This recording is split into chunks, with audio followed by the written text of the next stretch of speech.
you all are fine and are doing your optimum greatest.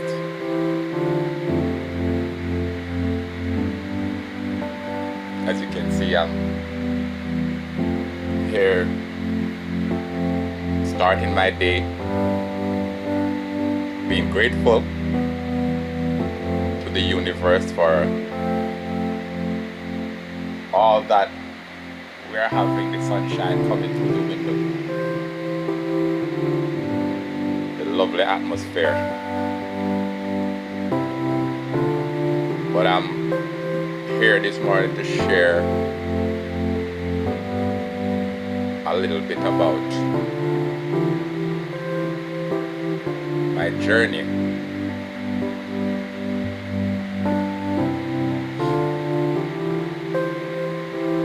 I can remember growing up as a toddler, I was always thinking. I had I have four brothers, but I had two brothers who we were belonging to the same father, so we are closer, so we go places together. They're like 4 years apart from me. They are twins,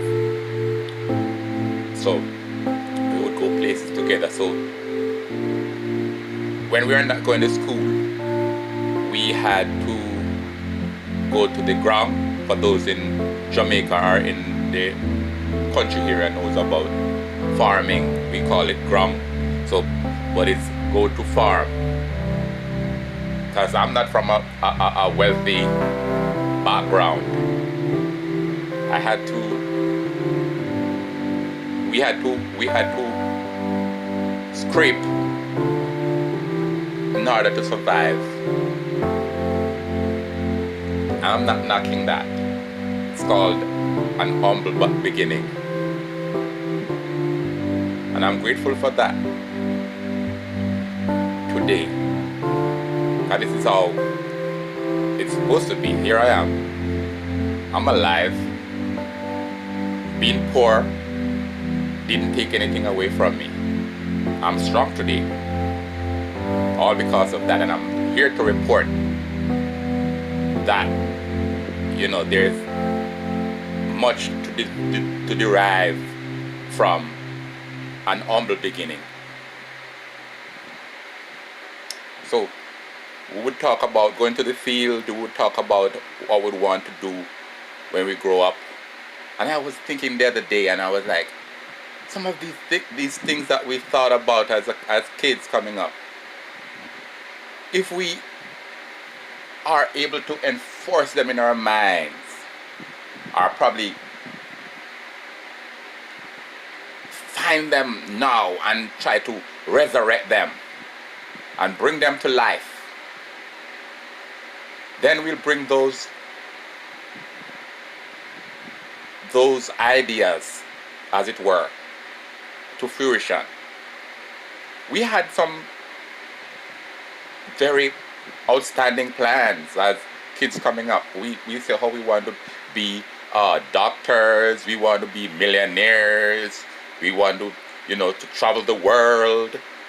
Some of us probably, fulfill some of those dreams. But most of us haven't even touched the surface of what we had planned to do. But that doesn't mean it is over. We still have the opportunity to create those things that we speak in our life. And we have to continue to look forward to them on a daily basis. We have to, in our minds, we have to, pay attention to what we want. Right? So somewhere along the line, we had forgotten what we really asked for and what we really want. So like I said, as a kid coming up, I had plans, and and today I can remember those plans.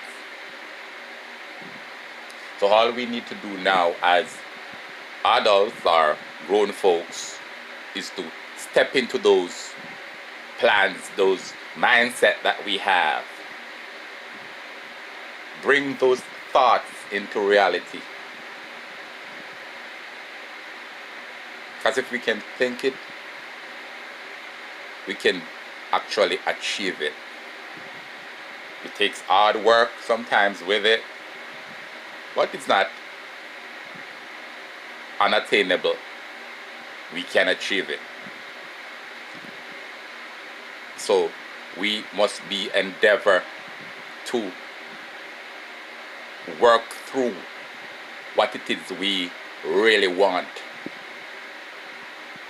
in order to fulfill that prophecy in our lives. Because I thought about it too.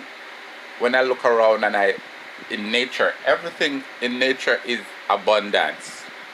There's so much abundance. There's surplus. Why should us be in need? Why should there be a lack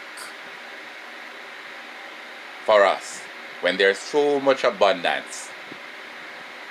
But somewhere along the line we had wandered away from our thoughts.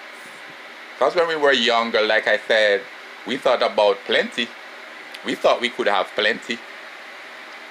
But it has not changed. The same thing does exist today. Nature is the same. The universe is the same. The universe grants you what you want. What you ask of the universe, that's what you receive. So we have forfeit our side of the bargain to follow through with what we really want or what we think about. So this morning I want to really implore others to don't throw away your dreams. Don't forget that you had prophesied or spoke something in your life that you want to see come through. Follow through. Sometimes we start to do something and somebody or something comes in our midst and cause us to be sidetracked, and we miss focus on what it is we want to do. We need to stay focused. We have to develop that kind of attitude of, being in the mindset to be mindful of what we want. Right? Follow through and be focused. And if we do that, we'll derive at a destination that we really want. And so, being poor, again, I'm back at my beginning. Being poor from a poor beginning doesn't mean that you're not going to be wealthy. And wealth is not restricted to money.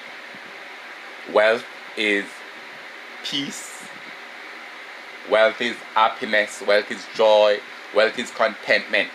Wealth is having love, abundance. Anything in abundance is seen as wealth. Yes, I want money. Yes, I want to be rich.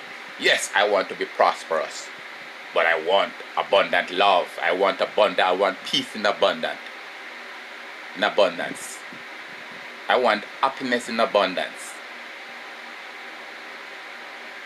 Because think about it, if you're rich, if you have money, surplus, and you don't have all those other riches or those other wealth I spoke about, then the riches you have ain't gonna work out for you. You're gonna be like miserable.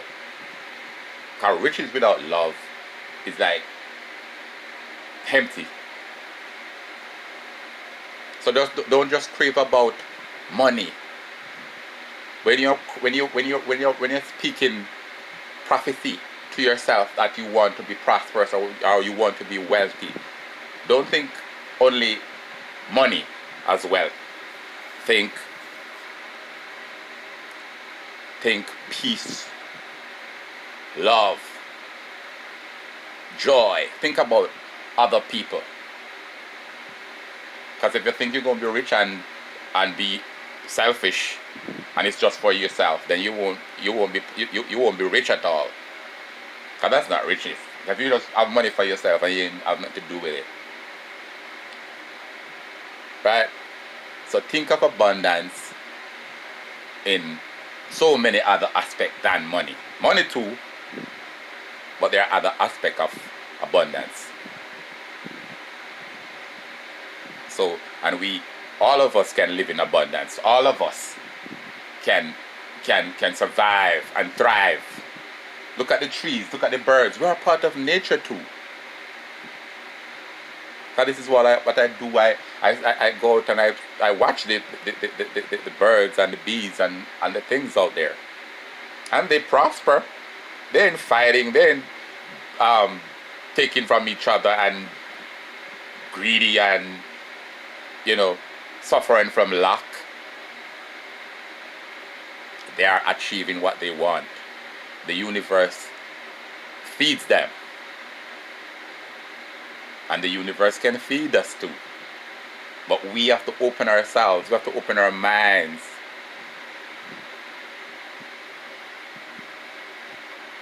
And we have to have that understanding that it's not impossible. And that there's no lack. The only lack is within us. Because we think there's a lack. But there's no lack. There's abundance for all of us. Not because we look out there and some people have it and some people don't, and there's a minority that are abundantly rich, like the 1%. But that doesn't mean we are those who don't have it, can't have it. It's just take a different mindset. So as long as we can shift the mindset that we have, create a new mindset. How you do that? By start creating your own thoughts. Watch what you think. Watch your words.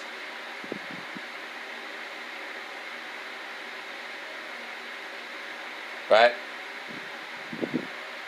Because the words, you're going to think about them, and if you think about if they are negative, then they're going to be negative results. If they are positive, then they're going to be positive results. So you have to be careful of the words you choose.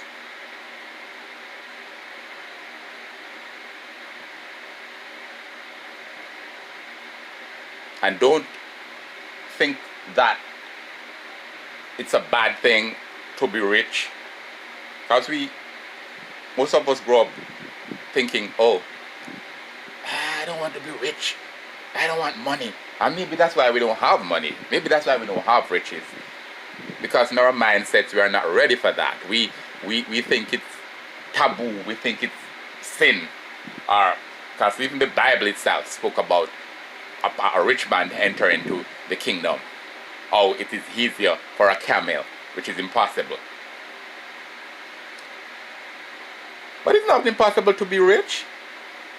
Because those persons who write that verse in the Bible, they have abundance, they have money, they run this place. But yet still they tell you that it's impossible to be rich.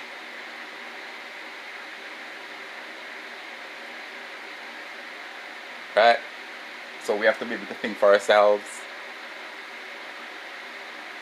Everything begins with a thought. But we have to follow through. You can't just have a thought and put it down and don't activate it.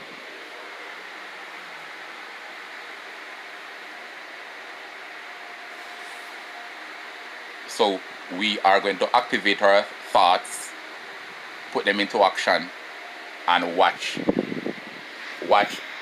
it grow. Okay.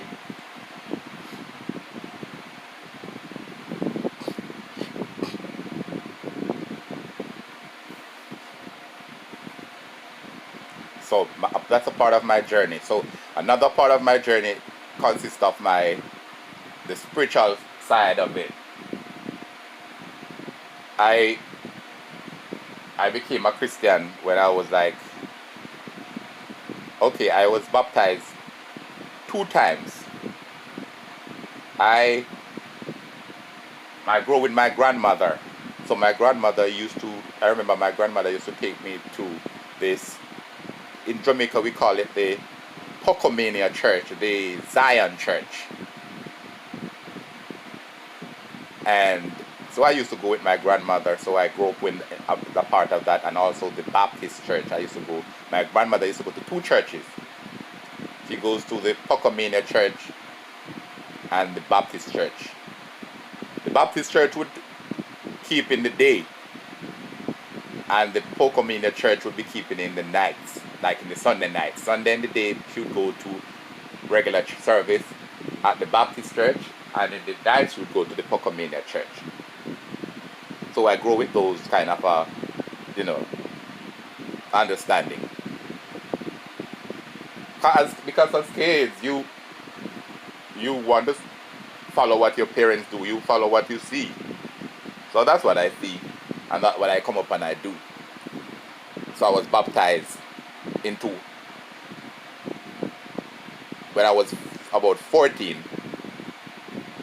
So I baptized into a Church of God church. One day I can remember there was a baptism being held at a river side in my district.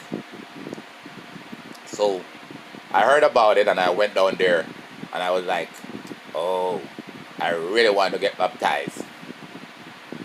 I saw my friends baptized because I had this friend that was in school, and he was baptized. And I think it was a good thing to do. I didn't go to the baptism prepared, so I didn't bring clothing. So the same clothes that I had on, that's the one I baptized in. That's the first time I baptized, and that was Father, Son, and Holy Ghost.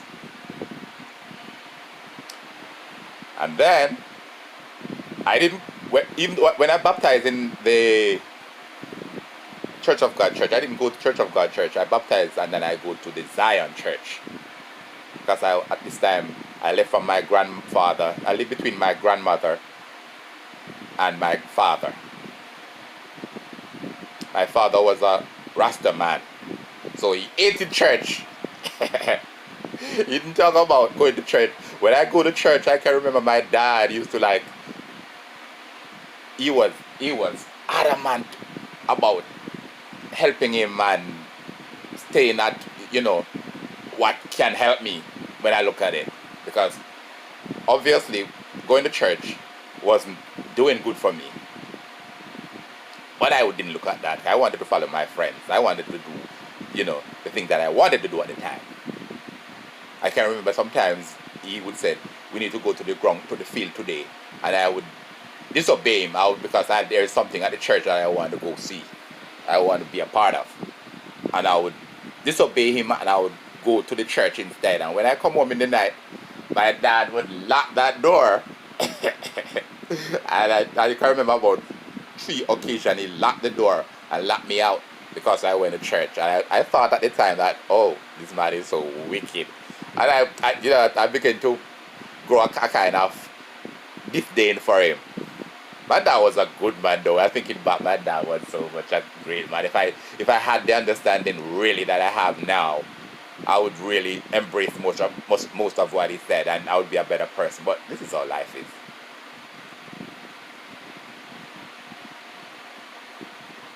So my dad used to be like, wasting your time on things that are not helping you.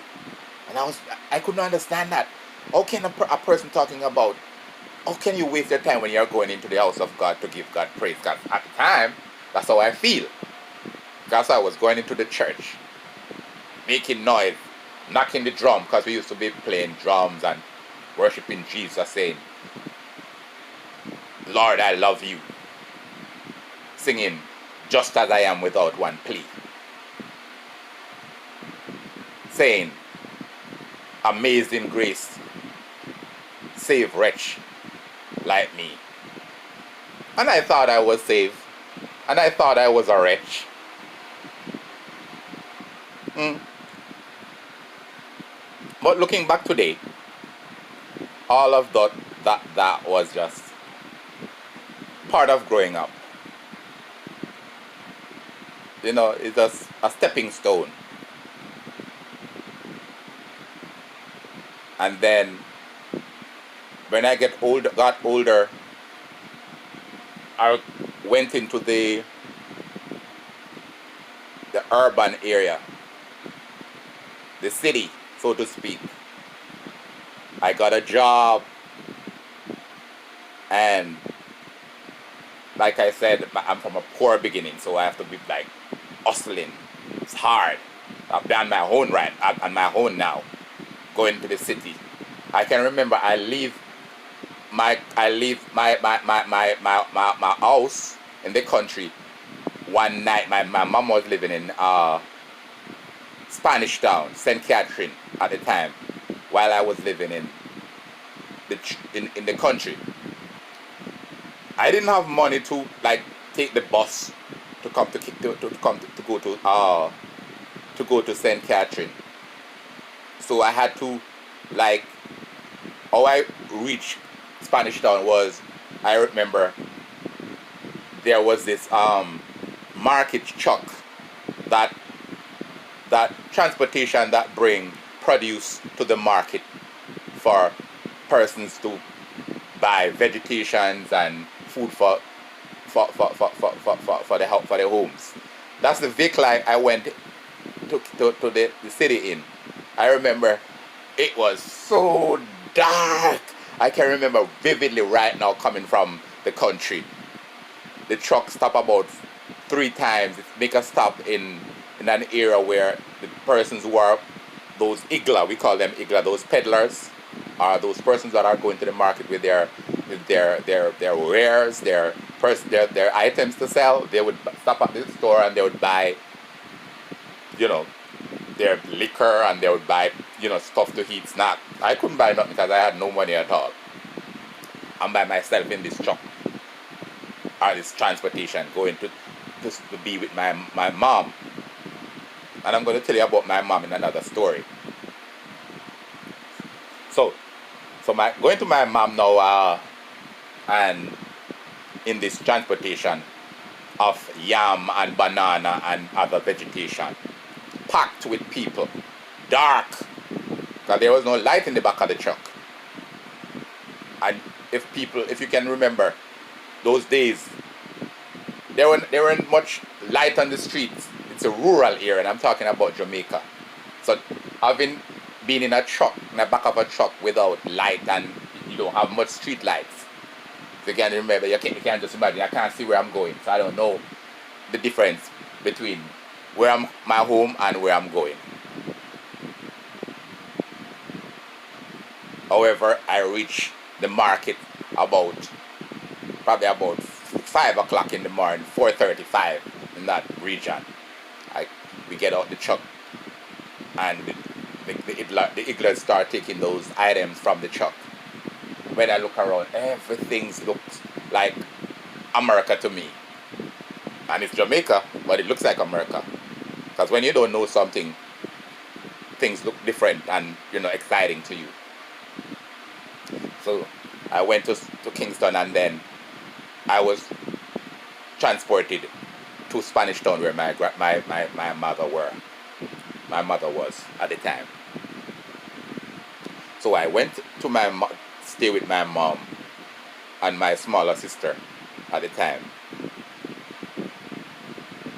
And I stayed there until my mom decided that she wanted to go back to the country. I was furious. I can remember I was furious at my mom.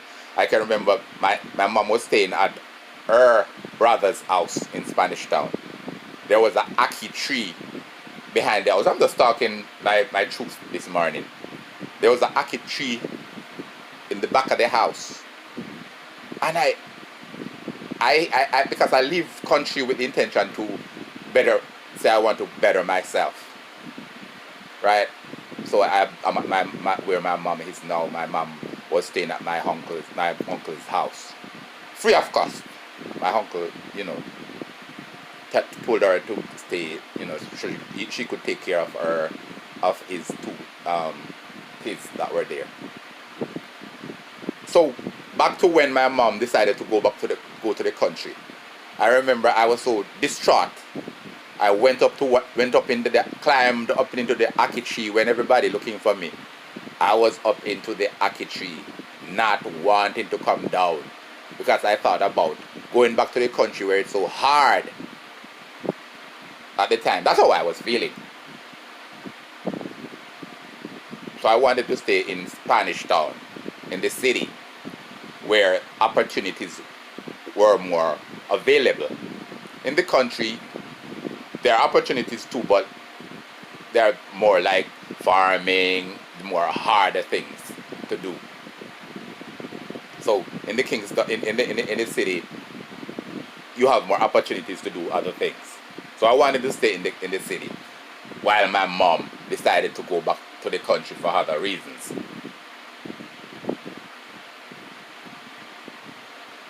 Until I sat up in that tree and I cried. I remember cried because my mom was making her decision, that because I'm like, if my mom go back to the country, I don't have a job. How am I gonna be feeding myself? So I'm like, I'm not going back to the country though. They were looking for me and they look up in the tree, they're like, oh, he's up in the tree. I can remember that. But those were some good times. Right? But when you want something, you have to work at it. So I stayed in Kingston. I remember my brother came and lived in my uncle's house after, but he had to pay rent in that house. I didn't have money to pay rent, so my brother would pay the rent, and I could stay with him. And I remember I got a little job, like I said, and to buy my little personal items that I need. So that's where I start to earn for myself at a little haberdashery in Kingston, Jamaica. Right? So that's a part of my humble beginning. Right? And I can remember staying with my brother. Remember when my brother was having hard times too. He fell on hard times, and he had to leave my uncle's house. He couldn't afford the rent, and I couldn't afford it either. So I'm like, oh, what am I going to do? So I went to this church, this apostolic church in my area that I was staying in Spanish Town. Because I'm always this Christian-minded person, love the Lord. Remember, I grew up with my grandmother, seeing my grandmother go to church, so that's all I know. So I went to church, and these churches, after the service, they would call an altar call. And sure, I went to the altar. And after the altar, somebody came to talk to me, and I told them that they tried to find out where I was, where I'm from, and all of that, because I'm strange. I'm new in that area. And I told them that I was living around close to where the church was, but I was going to be out of somewhere to live pretty soon. And the person, I'm thankful for that person right now who sorted me out, that I could be sheltered, because I couldn't afford the rent at the time. So the universe created an avenue for me then. Right? So I baptized in that apostolic church. Again, remember, I baptized already. This time I baptized in Jesus' name.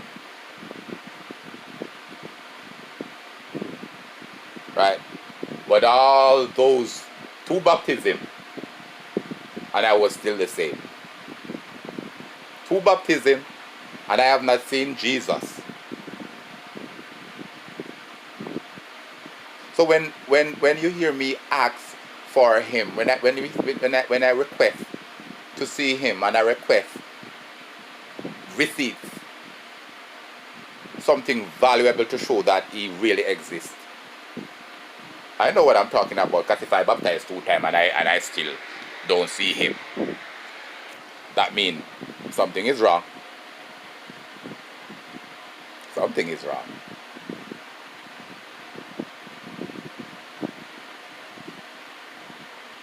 So, 2 baptisms into Christianity. So I later found out that, you know,